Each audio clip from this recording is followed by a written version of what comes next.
الحمد للہ رب العالمین والصلاة والسلام علی اشرف الانبیاء والمرسلین وعلی آلہ واصحابہ اجمعین۔ قال اللہ تعالی وتبارک فی القرآن المجید والفرقان الحمید۔ بسم اللہ الرحمن الرحیم۔ والضحیٰ واللیل اذا سجی، صدق اللہ مولانا العظیم وصدق رسولہ النبی الکریم الرؤوف الرحیم۔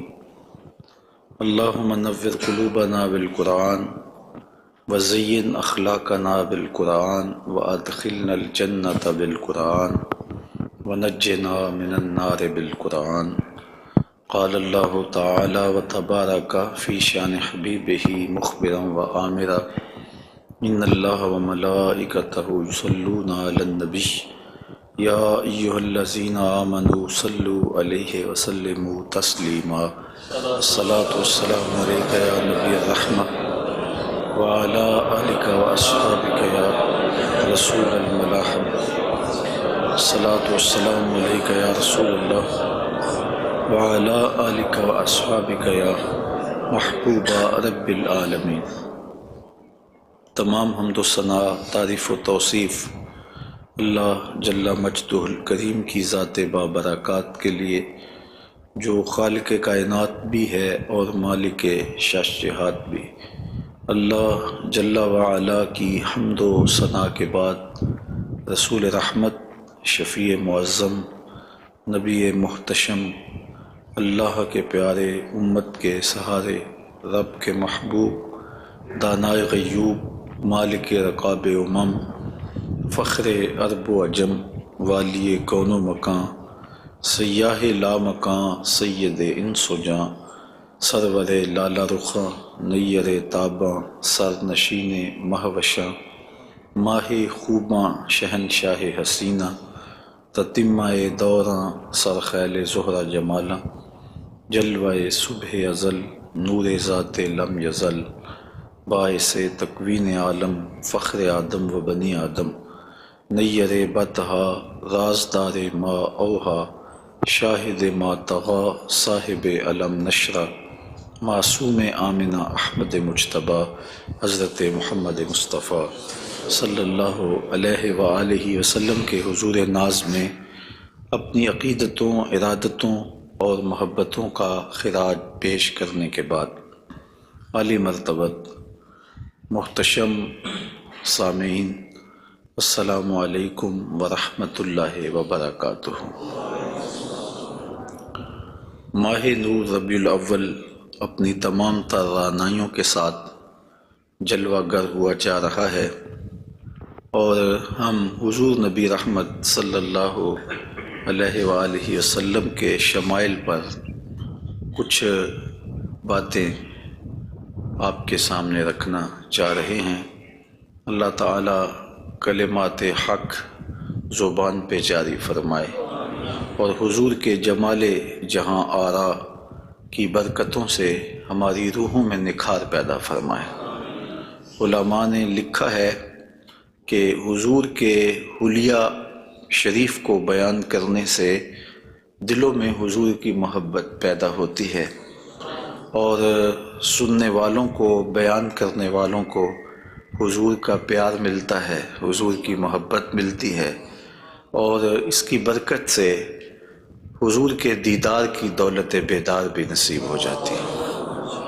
ہماری آرزو ہے کہ ہم آقا و مولا حضور ختم المرتبت صلی اللہ علیہ وآلہ وسلم کے شمائل کا درس سنیں، بیان کریں، ہماری بھی قسمت جاگے، زندگی میں وہ شب بھی آئے کہ آنکھیں بند ہوں اور مقدر جاگ اٹھے، اور میں سو جاؤں یا مصطفیٰ کہتے کہتے، کھلے آنکھ صلی علی کہتے کہتے۔ باقی جہاں تک حضور کے شمائل کو بیان کرنے کا حق ہے، وہ کوئی بھی نہیں کر سکتا۔ ہم تو 14 صدیوں کے فاصلے پہ ہیں۔ جن لوگوں نے حضور کو دیکھا، وہ بھی حضور علیہ السلام کا حلیہ بیان کرنے سے اپنے آپ کو قاصر سمجھتے ہیں۔ فرماتے ہیں ہمارے میں طاقت نہیں کہ ہم حضور کا حلیہ بیان فرمائیں۔ چند اصحاب نے حضور کا حلیہ بیان کیا، بلکہ صحابہ ایک دوسرے سے پوچھتے تھے حضور کیسے تھے؟ میاں تم نے نہیں دیکھا؟ کہا دیکھ کر بھی نہیں دیکھا۔ ہمت ہی نہیں تھی کہ حضور کے جمال جہاں آرا کو آنکھ بھر کے دیکھ سکے۔ جن لوگوں نے حضور کا حلیہ بیان کیا ہے یہ وہ لوگ ہیں جنہوں نے یا تو حضور کو بچپن میں دیکھا ہے یا بہت قریب رہے ہیں اور حضور کو سوئے ہوئے دیکھا ہے، تو وہ حضور کا حلیہ بیان فرماتے ہیں۔ حضرت حسان بن ثابت رضی اللہ تعالی عنہ حضور کا حلیہ بیان فرماتے ہیں، کہتے ہیں کہ میں جو حضور کے شمائل کو تمہارے سامنے رکھتا ہوں تو اس کی وجہ یہ ہے کہ مجھے حضور کو دیکھنے کا ایک طریقہ آ گیا تھا، اور وہ یہ کہ فلما نظرت الی انوارہ فودعت کفی علی عینی خوفا من ذہاب بصری، تو میں اپنی آنکھوں پہ انگلیاں رکھ کے انگلیوں کی اوٹ سے حضور کے چہرے کو دیکھتا تھا کہ حضور کے جلووں کی چمک سے میری آنکھوں کی بینائی نہ جاتی رہے۔ یہ کون کہہ رہے ہیں؟ حضرت حسان بن ثابت رضی اللہ تعالی عنہ۔ اور آپ سارے اچھی طرح جانتے ہیں کہ حضرت حسان بن ثابت شاعر ہیں، اور شاعر حسن دیکھنے میں بڑا دلیر ہوتا ہے، اور وہ جو شاعر ہے اور حسن دیکھنے میں دلیر ہے وہ بھی آنکھوں پہ انگلیاں رکھ کے دیکھ رہا ہے، اور ابھی یہ حسن ظاہر نہیں ہوا۔ امام قرطبی علیہ رحمہ لکھتے ہیں کہ حضور نبی رحمت صلی اللہ علیہ وآلہ وسلم کا حسن ظاہر نہیں ہوا تھا، اور اگر جمال رسول صلی اللہ علیہ وآلہ وسلم کا ظہور ہو جاتا تو کوئی دیکھنے کی تاب ہی نہ رکھتا۔ حضور کے جمال جہاں آرا پر 70,000 بشریت کے پردے رکھے گئے، لیکن اس چھپے ہوئے حسن کو بھی دیکھنے کی تاب نہیں ہے، اور اگر یہ حسن بے نقاب ہوتا تو کیا ہوتا؟ یہی بہتر ہے کہ وہ پردے میں روح پوش رہے، وہ اگر پردہ اٹھا دے تو کسے ہوش رہے۔ حضرت شاہ ولی اللہ محدث دہلوی علیہ رحمہ نے اپنے والد حضرت شاہ عبد الرحیم محدث دہلوی علیہ رحمہ سے روایت کیا ہے کہ میرے والد شاہ عبد الرحیم خواب میں حضور کی زیارت کی، اور یہ بات آپ اچھی طرح جانتے ہیں کہ جس نے حضور کو خواب میں دیکھا اس نے حضور کو ہی دیکھا۔ شیطان خواب میں آ کر بھی حضور کی مثل ہونے کا دعویٰ نہیں کر سکتا۔ تو خواب میں حضور کو دیکھا اور عرض کی یا رسول اللہ صلی اللہ علیہ وسلم، آپ نے فرمایا ہے انا املہ و اخی یوسف اسبہ، میں نمکین حسن والا ہوں اور میرا بھائی یوسف میٹھے حسن والا تھا۔ وہاں تو زنان مصر کی انگلیاں کٹ گئیں، اور یہاں ایسا کوئی واقعہ پیش نہیں آیا، جبکہ حسن ملی حسن صبی کی نسبت زیادہ پرکشش ہوتا ہے، تو وہاں انگلیاں کٹ گئیں اور یہاں ایسا کوئی واقعہ پیش نہیں آیا، تو اس کی کیا وجہ ہے؟ تو حضور نے جو خواب میں جواب دیا وہ حضرت شاہ عبد الرحیم نے بیان فرمایا، اور شاہ ولی اللہ محدث دہلوی علیہ رحمہ نے در ثمین میں اس کو لکھا۔ آقا کریم نے فرمایا جمالی مستور عن اعین الناس غیرۃ من اللہ، اے عبد الرحیم اللہ نے غیرت محبت کی وجہ سے میرے حسن کو لوگوں کی نظروں سے چھپا کے رکھا ہے۔ کوئی محب نہیں چاہتا کہ میرا محبوب کوئی دیکھے۔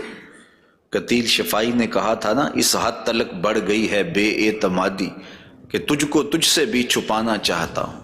وہ کہتا ہے میری تو آرزو یہ ہے کہ تو آئینہ بھی نہ دیکھے۔ تو محب کی غیرت ہوتی ہے کہ اس کے محبوب کو کوئی نہ دیکھے، تو کہا کہ میرے حسن کو لوگوں کی نظروں سے چھپا کے رکھا گیا ہے، اور اگر یہ حسن ظاہر کر دیا جاتا تو کوئی تاب نہ لا سکتا۔ تو یہ چھپے ہوئے حسن کا عالم ہے کہ دیکھنے والوں کو پھر بھی انگلیاں رکھ کے دیکھنا پڑتا ہے، اور اگر یہ بے نقاب ہوتا تو پھر کون تاب لا سکتا؟ مولانا حسن رضا اعلی حضرت کے برادر محترم فرماتے ہیں وہ اگر جلوہ کریں کون تماشائی ہو۔ تو یہ وہ حسن ہے کہ جو تمام کا تمام ظاہر نہیں کیا گیا اور لوگوں کی نگاہوں سے پوشیدہ رکھا گیا، لیکن وہ بشریت کے پردوں کی اوٹ سے چھن چھن کے بھی اس قدر تابہ ہے کہ پوری کائنات کے اندر رنگ اسی حسن کے جھلکتے دکھائی دیتے ہیں۔ اور ہر طرف اسی کے انوار پھیلے ہوئے نظر آتے ہیں۔ تو حضور کے حسن کا بیان، حضور کے حسن کا ذکر اگرچہ انسانی استطاعت میں نہیں ہے اور اس کے بس میں نہیں ہے، لیکن اس کے باوجود صحابہ کے دور سے لے کر آج تک لوگوں کا یہ محبوب موضوع رہا ہے کہ وہ حضور علیہ السلام کے حسن کا ذکر کر کے اپنے قلب کی تسکین کا ساماں کرتے ہیں۔ علماء نے یہ بھی لکھا ہے کہ جو شخص حضور کے حسن کو بیان کرے لوگوں کے دلوں میں اس کے لیے پیار پیدا ہو جاتا ہے۔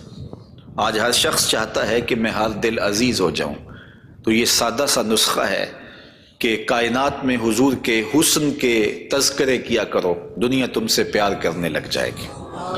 تم محبوب الخلائق بن جاؤ گے اگر تم اس محبوب دو عالم کے حسن کو لوگوں کی نظروں کے سامنے بیان کرو گے۔ انشاءاللہ حضور کے مختلف اعضاء کے حسن کا ذکر ترتیب وار کیا جائے گا، اور اہل محبت نے اور اصحاب رسول نے اس پر کیا محبتوں کے پھول پیش کیے ہیں۔ یقیناً آپ کے قلوب کو فرحت بھی ہوگی، قرار بھی ملے گا، اور آقا کریم کے حسن دل پذیر اور حسن جاں فضا کی مستیوں میں آپ کھو بھی جائیں گے۔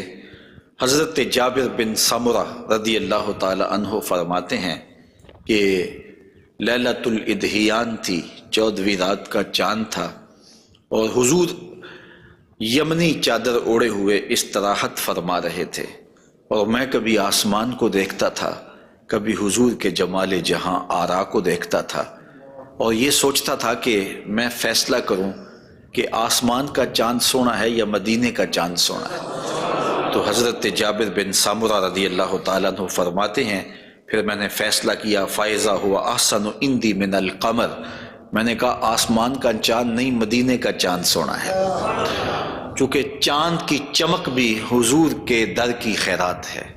چاند کو، سورج کو، شمس و قمر کو جو روشنیاں دی گئی ہیں وہ حضور کے صدقے سے دی گئی ہیں۔ تو کائنات میں جہاں بھی اجالا ہے، جہاں بھی روشنیاں ہیں، جہاں بھی نور ہے، وہ نور حضور علیہ السلام کا ہی ظہور ہے، اور حضور کا نور ہے کہ جو کسی سے مستعار نہیں لیا ہوا، وہ حضور کا اپنا نور ہے، اپنا حسن ہے۔ علامہ بوصیری علیہ رحمہ نے کتنی خوبصورت بات کہی، منزہ عن شریک فی محاسنہ فجوہر الحسن فیہ غیر منقسم، کہ حضور اپنے محاسن میں، اپنے کمالات میں کسی شریک سے منزہ ہیں، اور آپ کا جوہر حسن جو ہے وہ غیر منقسم ہے۔ تو حضور کا حسن کسی سے مستعار نہیں لیا ہوا، بلکہ پوری کائنات کو جو حسن ملا ہے وہ حضور کی دہلیز کی عطا ہے، حضور کی چوکھٹ کی خیرات ہے۔ تو زمانہ چمک رہا ہے تو حضور کے انوار سے، اور بریلی سے آج بھی آواز آ رہی ہے، چمک تجھ سے پاتے ہیں سب پانے والے، میرا دل بھی چمکا دے چمکانے والے۔ تو ساری روشنیاں اسی دہلیز سے پھوٹتی ہیں، اسی در سے پھوٹتی ہیں، سارے اجالے اسی چوکھٹ سے نکلتے ہیں۔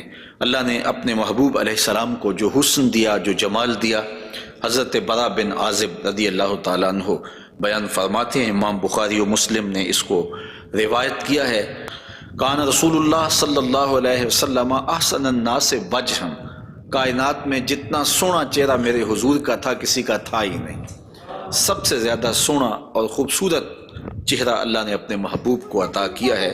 اور حضرت ابو ہریرہ رضی اللہ تعالی عنہ سے معروف روایت ہے، جس کو امام ترمذی نے اور باقی محدثین نے روایت کیا ہے، حضور فرماتے ہیں حضرت ابو ہریرہ، ما رأیت شیئا احسن من رسول اللہ صلی اللہ علیہ وسلم، میں نے حضور سے سونا کوئی دیکھا ہی نہیں۔ اور حضرت حسان بن ثابت کہتے ہیں کہ آج تک کسی ماں نے ایسا سونا جنم ہی نہیں دیا، سونا دیکھتے کیسے، کسی ماں نے ایسا جنم ہی نہیں دیا۔ حضرت ابو ہریرہ نے ایک موقع پہ فرمایا کہ کل قمر لیلۃ البدر لم ارا قبلہ ولا بعدہ مثلہ، کیا پوچھتے ہو 14ویں رات کا چمکتا ہوا چاند تھے میرے حضور۔ پھر کہتے ہیں نہیں نہیں نہیں، حضور جیسا نہ پہلے دیکھا ہے نہ بعد میں دیکھا۔ تو حضرت حسان بن ثابت فرماتے دیکھتے کیسے، کسی ماں نے جنم دیا ہوتا تو دیکھتے۔ خدا نے وہ سچا ہی پن چھڑیا جدے وچ محمد نو ٹالیا سی، حسینہ جمیلہ دا منہ موڑ دیتا، محمد بنا کے قلم توڑ دیتا۔ تو اللہ تعالیٰ نے ایسا پیکر تراشا ہے، ایسی صورت بنائی ہے کہ جس کی مثل کائنات کے اندر نہ کوئی دوسری صورت ہے۔ اور میرے محبوب کے جمال جیسا نہ کوئی دوسرا جمال ہے۔ تو وہ حسن، وہ جمال، وہ کمال اور وہ شانیں اور وہ مراتب رفیع عطا کیے گئے جو انہی کا مقسوم ہے۔ حضور کا پورا جسم انور اور حضور کا وجود مسعود برکتوں سے مالا مال تھا اور حسن اور جمال کا آئینہ دار تھا۔ لا یجلس الذباب علی جسدہ، ساری زندگی حضور کے بدن پہ کبھی مکھی نہیں بیٹھی۔ آقا کریم علیہ الصلوۃ والسلام کے بدن پہ کبھی میل نہیں آیا، حضور کی آنکھوں کے اندر کبھی میل نہیں آیا، حضور کو ساری زندگی بلغم نہیں آئی۔ آقا کریم کی مبارک بغلیں بے بال تھیں اور بالکل باقی جلد کی طرح سفید تھیں۔ حضور علیہ السلام کا لعاب شہد سے زیادہ میٹھا تھا اور کستوری سے زیادہ خوشبودار تھا۔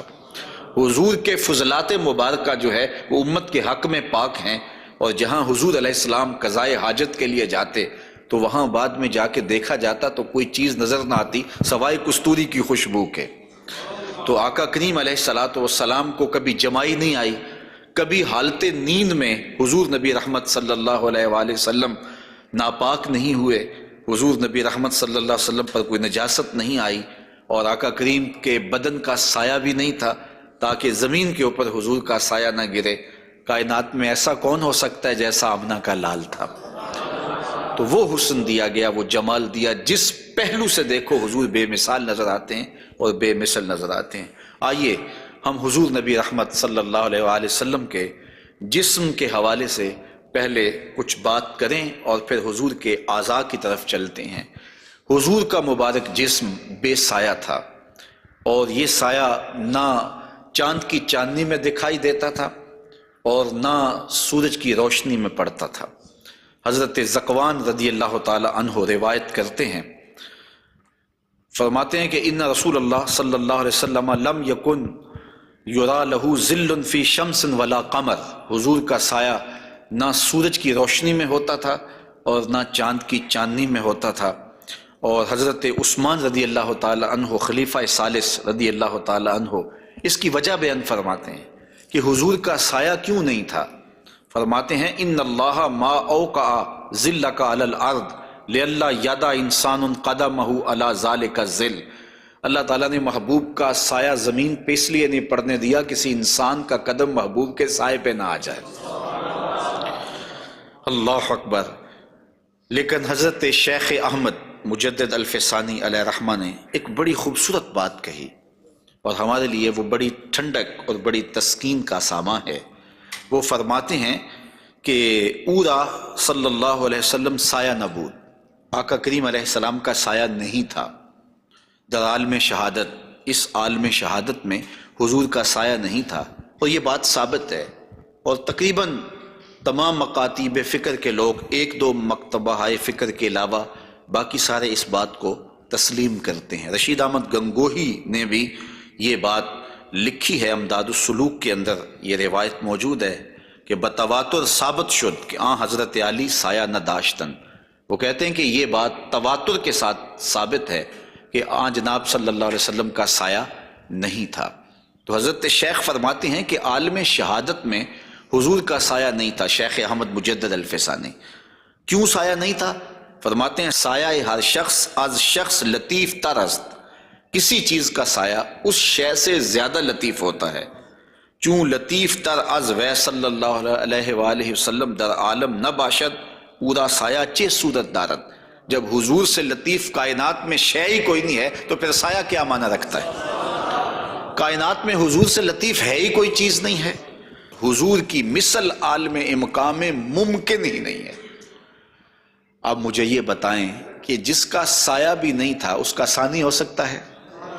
تو یہ کون خاکے تراش رہے ہیں؟ کس کے خاکے تراش رہے ہیں؟ خاکے تو خاکیوں کے ہوتے ہیں۔ جو پیکر نور ہو، جس کا سایہ بھی نہیں ہے، اس کے خاکے کیسے ہو سکتے ہیں؟ تو حضور کی مثل تو بزم عالم میں ممکن ہی نہیں ہے۔ اقبال بھی بول پڑے رخ مصطفیٰ ہے وہ آئینہ، کہ اب اس سا دوسرا آئینہ نہ کسی کی بزم خیال میں، نہ دکان آئینہ ساز میں، ممکن ہی نہیں ہے۔ خدا نے وہ سچائی پان چھڑیا جدے وچ محمد نو ڈالیا سے۔ تو آقا کریم علیہ الصلوۃ والسلام کا سایہ نہیں بنایا، اور کائنات کے اندر وہ بے مثل بھی ہیں، وہ بے مثال بھی ہیں۔ تو یارو جس کا سایہ بھی نہیں ہے اس کا ثانی کیسے ہو سکتا ہے؟ تو آقا کریم علیہ الصلوۃ والسلام کا مبارک قد انور، حضور کا جسم نور، اللہ تعالیٰ جل شانہ نے حضور کو قد رانا دیا ہوا۔ امیر خسرو نے کہا تھا نا، پری پیکر نگارے سرو قد لالا رخسارے، سراپا آفت دل بود شب جائے کہ من بودم، خدا خود میرے مجلس بود اندر لا مکان خسرو، محمد شم محفل بود شب جائے کہ من بودم۔ تو حضور کا قد انور، اللہ اکبر، اس کے بارے میں حضرت سیدنا علی المرتضیٰ رضی اللہ تعالی عنہ سے مروی روایت سنیے۔ فرماتے ہیں لم یکن بالطویل الممغط ولا بالکثیر المتردد وکان ربعۃ من القوم لم ارى قبلہ ولا بعدہ مثلہ۔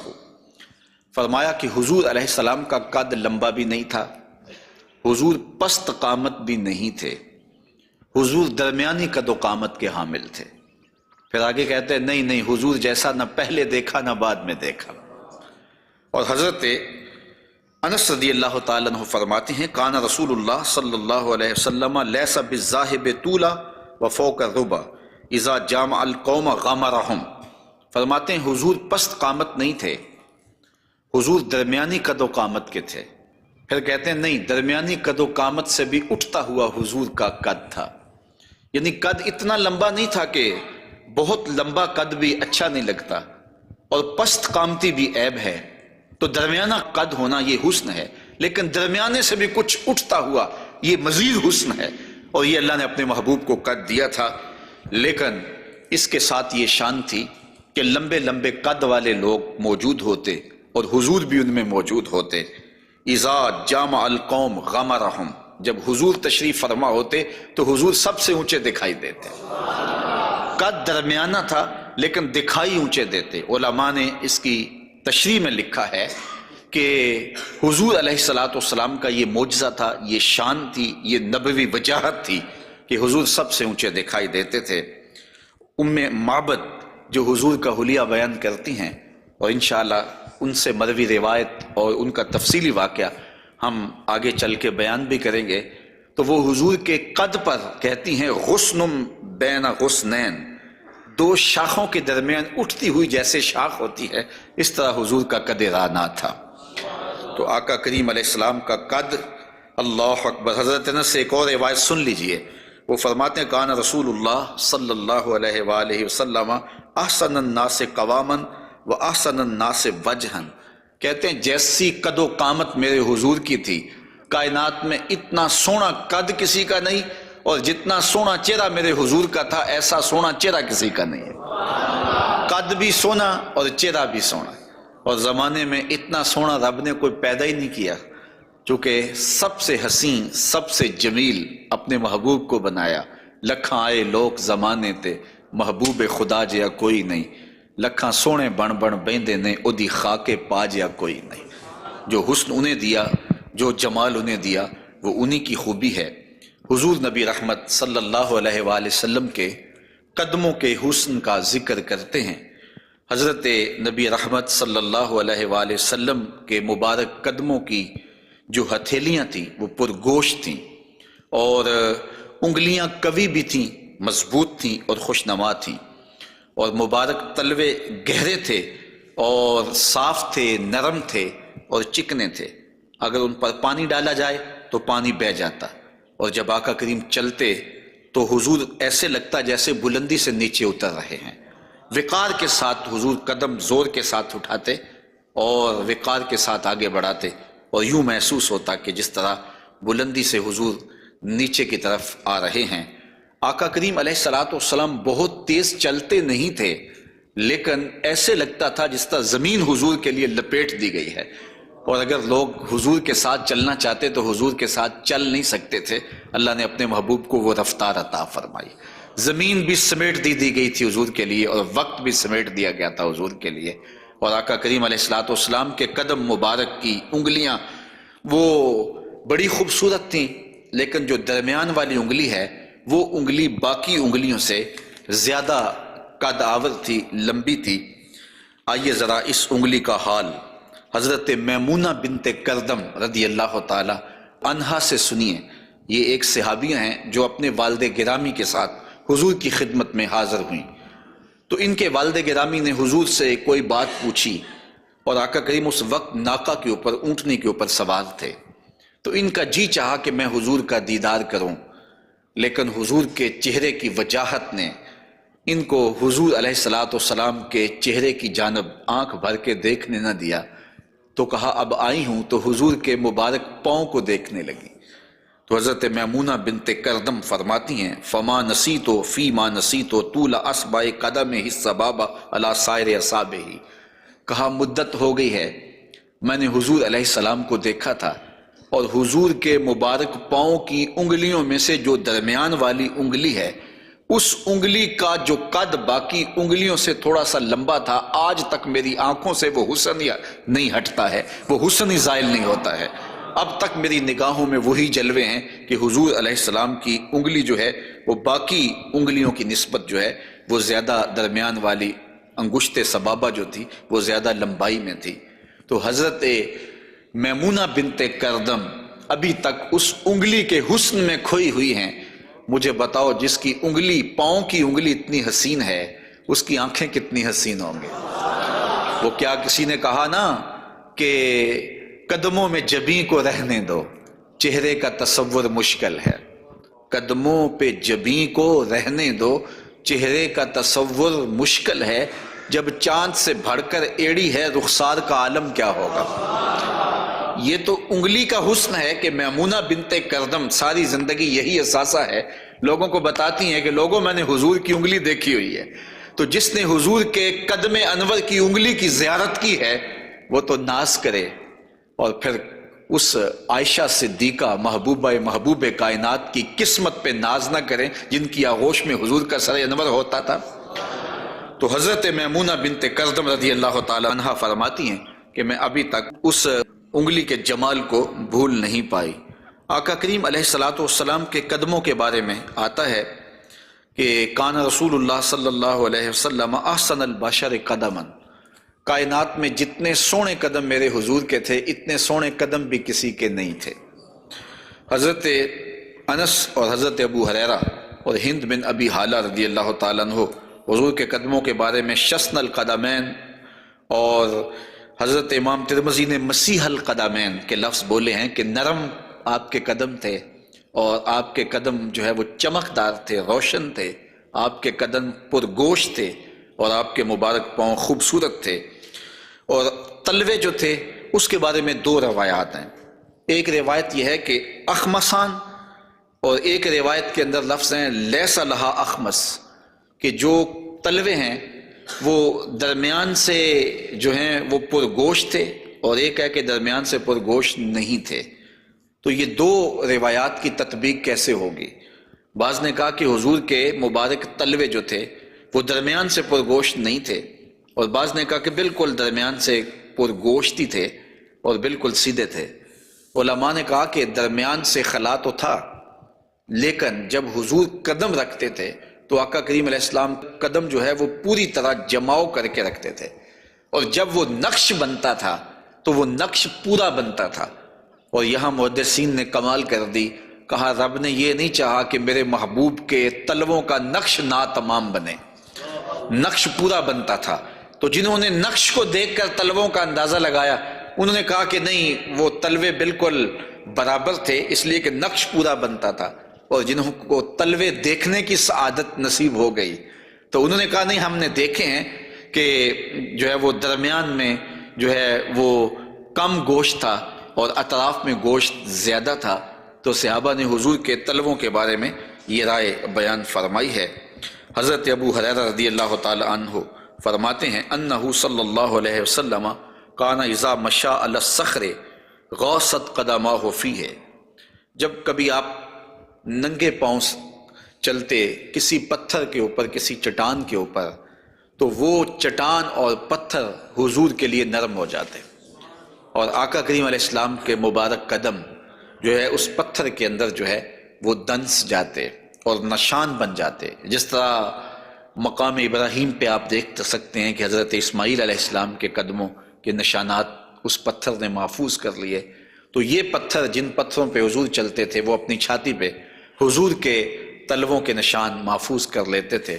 سلطان قاتبائی نے باقاعدہ ایک ایسا پتھر جس پر حضور کے قدموں کے نشانات موجود تھے وہ 20,000 دینار میں اس زمانے میں خریدا، اور خرید کے ساری زندگی اپنے پاس رکھا، اور مرنے سے قبل وصیت کی کہ جب میں مر جاؤں تو یہ پتھر میری قبر کے سرہانے لگانا۔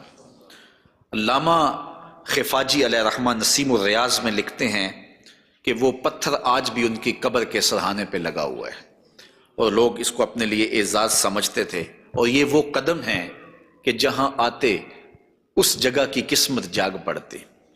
یہ قدم اور یہ مبارک تلوے یہ تو عرش نے بھی چومے ہیں نا۔ اعلی حضرت نے کیا خوب کہا، زہے عزت و اطلاع محمد، کہ ہے عرش حق زیر پائے محمد، کہ عرش حق حضور کے قدموں کے تلے تھا، اور یہ تلوے وہاں عرش الہی پہ لگے ہیں، اور یہ وہی تلوے ہیں جو حضرت جبریل امین کو چومنے کی سعادت بھی ملی ہے۔ جب معراج کی شب حاضر ہوئے تو محبوب استراحت کر رہے تھے، تو جبریل عرض گزار ہوئے کہ محبوب تیرا نبی تو سویا ہے، تو آواز آئی یا جبریلو قبل قدمہ، میرے محبوب کے قدم چوم لے۔ تو جبریل امین نے حضور کے قدم چوم لیے، تو پھر کیا لطف آیا ہوگا۔ کسی نے تصور میں جبریل سے پوچھا کہ حضور کے قدم چومے تھے، تلیاں چومی تھیں، تو بتا کیا کیف ملا؟ تو اس نے زبان حال سے کہا، نہ جنت نہ جنت کی کلیوں میں دیکھا مزہ جو محمد کی تلیوں میں دیکھا۔ حضور علیہ السلام کے مبارک قدم جہاں پڑتے وہاں رحمتیں اور برکتیں ہی نازل ہوتی۔ ذی المجاز کی منڈی میں اپنے چچا کے ساتھ حضرت علی المرتضیٰ رضی اللہ تعالیٰ عنہ کے والد جناب ابو طالب کے ساتھ حضور جا رہے تھے۔ انہوں نے کہا کہ مجھے تو بڑی سخت پیاس لگی ہے، تو آقا کریم علیہ السلام نے سواری سے اتر کے زمین پر زور سے اپنا پاؤں مارا، تو جب آپ نے پاؤں مارا تو چشمہ پھوٹ پڑا، اور اپنے چچا سے کہا کہ یہاں پانی پی لیجیے گا۔ اور حضور علیہ السلام کی مبارک ایڑیاں جو ہیں ان کے بارے میں ہے کہ وہ کم گوشت تھیں، ان پر زیادہ گوشت نہیں تھا، اور آقا کریم علیہ السلام اس ایڑی کو بھی جہاں لگاتے وہاں حالات رحمتوں بھرے ہو جاتے۔ حضرت جابر رضی اللہ تعالی عنہ کا اونٹ تھا، ایک سفر میں وہ حضور کے ساتھ تھے کہ وہ تھک گیا اور اس سے چلا نہیں جاتا۔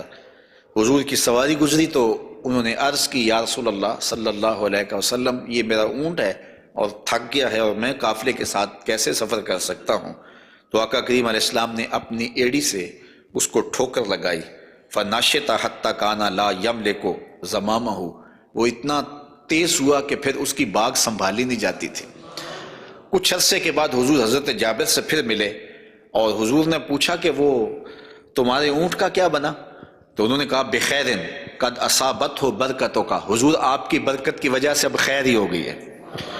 تو وہ تو اب سنبھالا نہیں جاتا ہے اور اتنا سری و رفتار ہو گیا ہے، اور یہ بات آپ کبھی بھی بھول نہیں سکتے ہیں کہ حضور احد پہ تشریف لے گئے تھے، تو وہ حضور کے آنے کی خوشی میں جھوم اٹھا تھا، تو حضور نے ایڑی ہی ماری تھی، زور کے ساتھ ایڑی لگاتے ہوئے حضور نے کہا فَضَرَبَهُ بِرِجْلِهِ فَقَالَ اُثْبُتْ، حضور نے کہا کہ اے احد رک جا، تو جھوم رہا ہے جانتا نہیں، فَإِنَّمَا عَلَيْكَ نَبِيٌّ وَصِدِّيقٌ وَشَهِيدَانِ، تیرے اوپر ایک اللہ کا نبی ہے، ایک صدیق ہے اور 2 شہید ہیں۔ اور پھر فوراً اس کا زلزلہ تھم گیا۔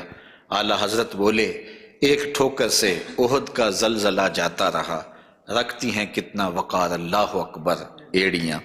تو یہ حضور علیہ السلام کے مبارک قدم تھے کہ جن کی برکات زمانے کو نصیب ہوئی، اور یہ وہ قدم تھے جنہیں چوم لینا صحابہ اپنے لیے سعادت سمجھتے تھے۔ حضرت ذرا وفد عبد القیس میں آئے تو پھر انہوں نے حضور کی خدمت میں عرض کی کہ ہم آپ کے قدم اور آپ کے ہاتھ چومنا چاہتے ہیں، اور وہ آگے بڑھے۔ وہ خود فرماتے ہیں فَنُقُبِّلُ یَدَ رسول اللہ صلی اللہ علیہ وسلم وَرِجْلَهُ، ہم نے حضور علیہ السلام کے ہاتھ بھی چومے، ہم نے حضور کے پاؤں بھی چومے۔ حضرت صہیب رضی اللہ تعالی عنہ فرماتے ہیں کہ رأیت علیٰ یقبل ید العباس ورجلہ، میں نے دیکھا کہ حضرت علی اپنے چچا عباس کے ہاتھ بھی چومتے تھے اور پاؤں بھی چومتے تھے، اور یہ کیوں چومتے تھے؟ اس کی وجہ ایک دیگر حدیث میں حضرت ثابت رضی اللہ تعالی عنہ حضرت انس کے پاس آئے اور انہوں نے آ کے حضرت انس سے پوچھا کیا تم نے اس ہاتھ کو حضور کے ہاتھ سے مس کیا ہوا ہے؟ تو حضرت انس نے کہا کیوں نہیں، یہ سعادت مجھے ملی ہے کہ ان ہاتھوں نے حضور کے وجود کے بوسے لیے ہیں اور حضور کے وجود کو چھوا ہے۔ فقبلہا، تو حضرت ثابت نے حضرت انس کا ہاتھ چومنا شروع کر دیا کہ یہ وہ ہاتھ ہیں جنہوں نے حضور کو چوما ہوا ہے، جنہوں نے حضور کو چھوا ہوا ہے، جنہوں نے حضور کے بدن رحمت سے مس کیا ہوا ہے۔ تو حضرت علی المرتضیٰ حضرت عباس کے ہاتھ چومتے تھے، تو آقا کریم علیہ السلام کے قدم بھی، حضور کے ہاتھ بھی صحابہ عقیدت سے چوم لیا کرتے تھے، اور یہ واقعات کبھی ہوتے تھے اور عقیدت کا یہ رنگ صحابہ کے ہاں پایا جاتا تھا۔ حضور نبی رحمت صلی اللہ علیہ وآلہ وسلم وہ قدم جو برکتوں کے لیے، رحمتوں کے لیے اگر کسی اونٹ پہ لگتے ہیں تو وہ تیز ہو جاتا ہے، اور اگر زمین پہ مارتے ہیں تو چشمہ پھوٹ پڑتا ہے، اور اگر پہاڑ پہ لگاتے ہیں تو اس کا زلزلہ رک جاتا ہے۔ ان قدموں پہ کھڑے ہو کے ساری رات عبادت میں گزار دیتے ہیں، حتیٰ تتورم قدماہ، یہاں تک کہ حضور کے مبارک قدم سوج جاتے ہیں، اور اللہ کے یوں شکر گزار بندے بن کے اپنی زندگی حضور گزارتے ہیں۔ تو آقا کریم علیہ السلام کے مبارک قدم خوبصورت تھے، اور اس کی تلیاں بھی خوبصورت تھیں، قدموں کا حسن بے مثال تھا۔ اور آقا کریم علیہ السلام کی پنڈلیوں کے بارے میں، حضور کی پنڈلیوں کے بارے میں حضرت جابر بن سمرہ رضی اللہ تعالی عنہ سے مروی ایک روایت سنیے۔ فرماتے ہیں کان فی ساک رسول اللہ صلی اللہ علیہ وسلم حموشۃ، آقا کریم علیہ السلام کی مبارک جو پنڈلیاں تھیں وہ نرم و نازک، پتلی اور خوبصورت تھیں۔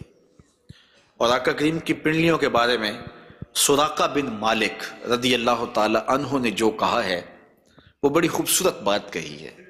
آپ سمجھتے ہیں، آپ جانتے ہیں کہ جب حضور مکے سے ہجرت فرما کے مدینہ تشریف لے گئے تو 100 سرخ اونٹ انعام حضور کی گرفتاری کے لیے رکھا گیا۔ تو سراقہ بن مالک بھی حضور کو گرفتار کرنے کے لیے حضور کا پتہ اور حضور کی تلاش میں نکلا تھا اور حضور کو ڈھونڈ رہا تھا۔ خیر ایک مقام پہ حضور علیہ السلام سے ملاقات ہو گئی، تو یہ اپنے اس برے ارادے سے حضور کی طرف بڑھا تو اس کا اونٹ جو ہے وہ گھٹنوں تک زمین میں دنس گیا۔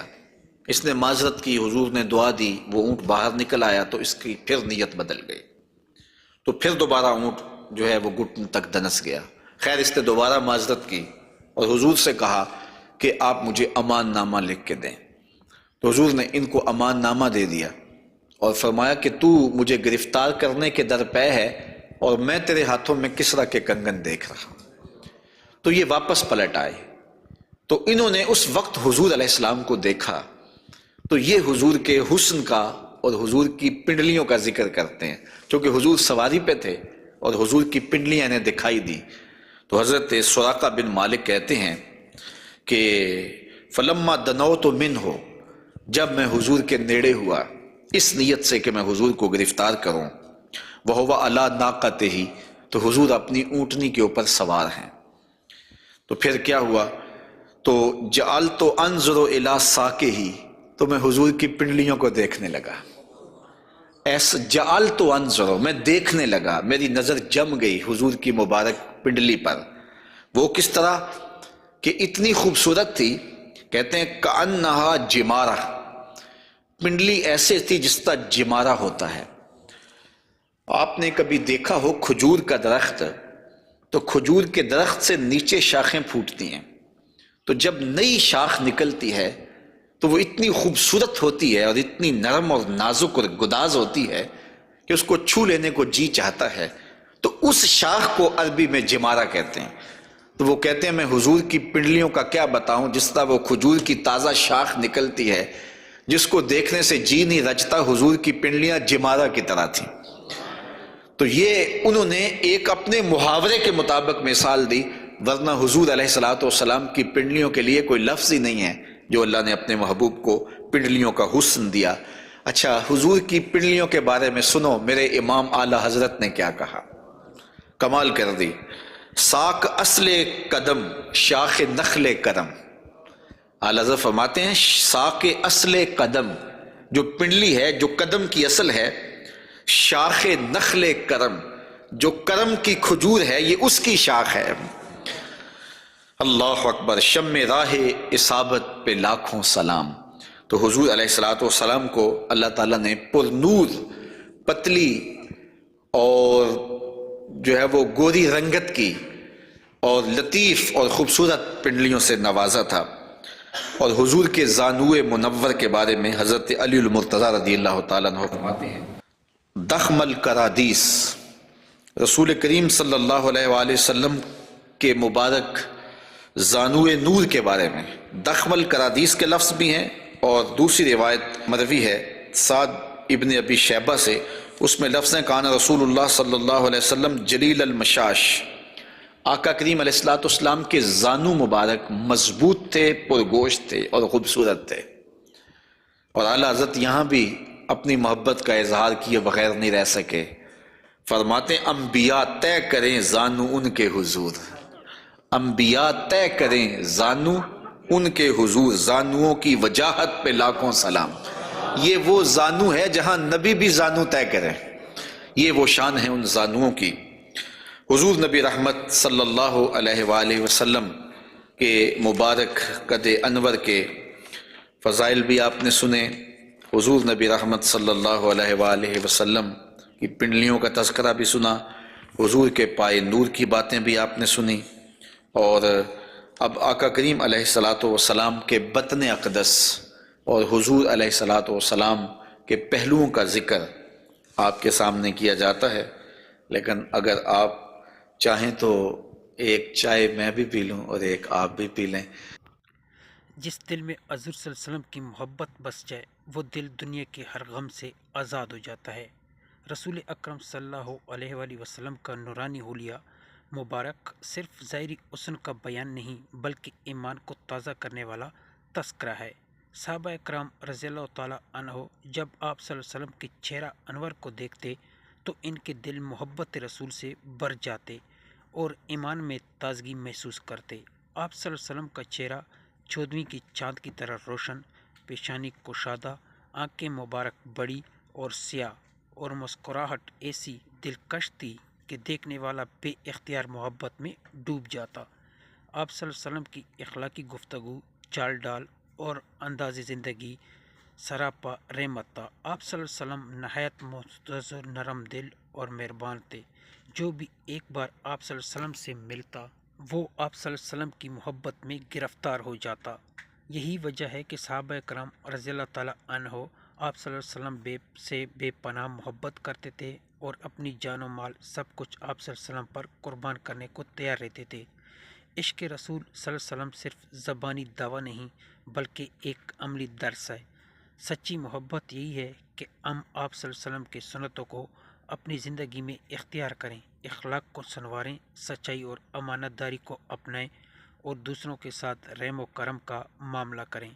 جب ہم حضور صلی اللہ علیہ وسلم کی تعلیمات پر عمل کرتے ہیں تو ہمارے دلوں کو حقیقی سکون نصیب ہوتا ہے اور زندگی میں برکت آتی ہے۔ اللہ تعالیٰ ہمیں سچی محبت صلی اللہ علیہ وسلم عطا فرمائے، ہمیں آپ صلی اللہ علیہ وسلم کی سنتوں پر چلنے کی توفیق دے اور قیامت کے دن آپ صلی اللہ علیہ وسلم کی شفاعت نصیب فرمائے، آمین۔ دوستو اگر ویڈیو اچھی لگی ہو تو ویڈیو کو لائک اور چینل کو ضرور سبسکرائب کر دیا کریں، ہم لائیں گے آپ لوگوں کے لیے اس طرح کی اور اسلامک کنٹینٹ۔ تو پھر ملاقات ہوگی انشاءاللہ نیکسٹ ویڈیو میں۔ السلام علیکم۔